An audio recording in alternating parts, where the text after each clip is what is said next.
დღეიდან საქართველოს მთელ ტერიტორიაზე მიმოქცევაში გამოვიდა განახლებული 100-ლარიანი ბანკნოტები და მიმოქცევაში იქნება წინა ემისიის ბანკნოტებთან ერთად.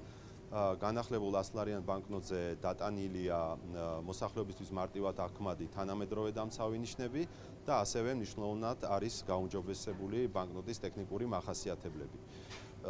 შესაბამისად უკვე მიმოქცევაში გვაქვს განახლებული 20, 50 და 100-ლარიანი ბანკნოტები, ხოლო რაც შეეხება 5-ლარიან და 10-ლარიან ბანკნოტებს, მათი განახლება მოხდება მომდევნო წლებში და შესაბამისად საზოგადოების ინფორმირებას ამის შესახებ მოვახდენთ მოგვიანებით. Როგორც იცით, განახლებულმა ლარის ბანკნოტებმა უკვე მოიპოვეს საერთაშორისო აღიარება, კერძოდ წელს ბუქარესტში გამართულ რეგიონალურ კონკურსში ევროპისა და DST ქვეყნების მასშტაბით ლარის განახლებულმა ბანკნოტები დასახელდა 2016 წლის საუკეთესო ბანკნოტების სერიად.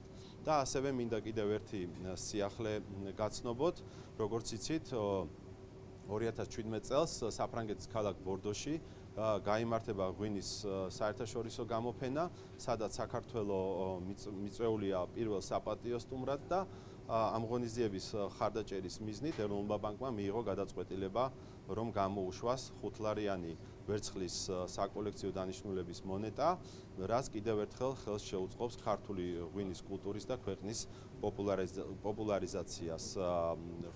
მონეტის დიზაინზე გამოცხადდება კონკურსი და ყველა მსურველს შეიძლება მონაწილეობის მიღება.